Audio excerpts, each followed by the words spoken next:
Ever since the first nuclear weapons test in the deserts of New Mexico and the bombings of Hiroshima and Nagasaki, nuclear weapons have become significantly more powerful. Since the first test in New Mexico by the United States in 1945, 2,475 nuclear weapons have been detonated across the globe. Over 85% of those detonations have come from only two countries, however, the United States and the former Soviet Union. Only 2 of those thousands of detonations were ever used in a war, the ones dropped on Hiroshima and Nagasaki during World War II by the United States. But those bombs were very small compared to modern weaponry. The Hiroshima bomb produced an explosion of 15 kilotons, or 15,000 tons worth of TNT. The bomb dropped on Nagasaki had an explosion of 21 kilotons, but how much bigger can nuclear weapons possibly get? The answer is, terrifyingly, much, much bigger. The largest nuclear weapon currently in the United States arsenal is the B-83, which can produce a blast of 1.2 megatons.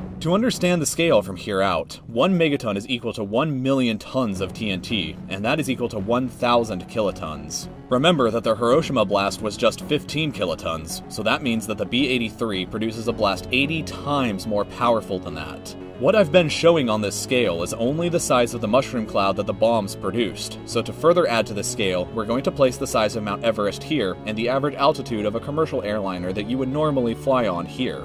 So, the Castle Bravo bomb is the largest nuclear weapon ever tested by the United States. It produced a blast of 15 megatons, or about 1,000 times the scale of Hiroshima. But even that pales in comparison to the largest nuclear weapon ever detonated. In October 1961, the Soviet Union created the largest man-made explosion ever in human history when they detonated this device, known as the Tsar Bomba, here over this territory known as Novaya Zemlya. The bomb detonated with an astounding force of 50 megatons, or about 3,333 Hiroshima blasts. It was so powerful that it almost destroyed the plane that dropped it, shattered windows as far away as Norway and Finland, and the shock waves created by the bomb circled around the entire Earth 3 times. But this test was actually just a scaled-down version of what was theoretically possible. Although never tested, the Soviets did have plans to create a bomb that would be twice as powerful as even the Tsar Bomba, a bomb so powerful that it would have produced a mind-boggling 100 megaton blast, or about 6,666 Hiroshima blasts altogether.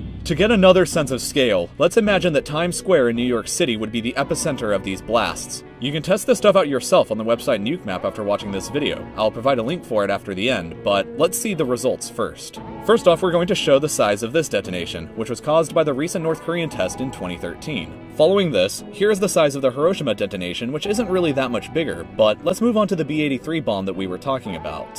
As you can see, it would affect a much larger area than the Hiroshima bomb. But moving on past that to the Castle Bravo test, we can see how it truly dwarfs everything before it. But even that blast is incredibly tiny when we move on towards the Tsar Bomba as seen here. And then finally for our scale, we move on to how large the blast from the theoretical 100 megaton version of the Tsar Bomba would be. The blast would be so powerful, this is what the blast radius would look like if you were observing it from the International Space Station. So the question then becomes, should any of this really worry you? How many nuclear weapons exist today anyway? Well, in total, there are estimated to be around 15,600 nuclear weapons in the world currently, enough to destroy the entire planet dozens of times over. But only 9 countries control that stockpile, and 92% of those weapons are controlled by only the United States and Russia. The other 8% of the global nuclear arsenal is controlled in descending order of numbers by France, China, the United Kingdom, Pakistan, India, Israel, and North Korea. Israel is, however, highly secretive about its nuclear program and has never publicly confirmed nor denied the existence of their nukes. It's just one of those things where everybody knows that they have them, but nobody really comes out and says so.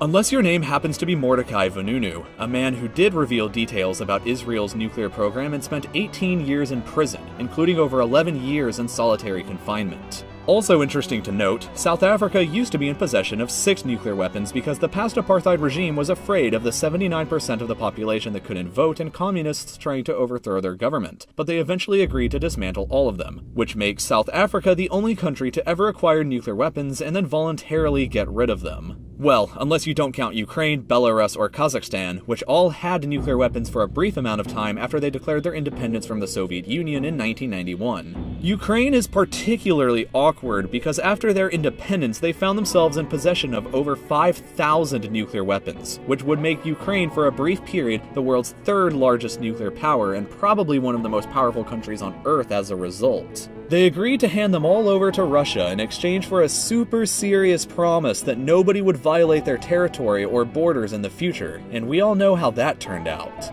As a result of that happening, it's doubtful that other countries would be thrilled to ever give up their nuclear weapons in the future, but leave your thoughts and comments below about how you feel one way or the other. I'd also like if you posted any questions that you have to ask about me personally. I hope that you'll subscribe to my channel by clicking the link here, and you can check out some of my other videos that I've posted over here on the left. As always, everybody, thank you all for watching, and we'll see you all next time.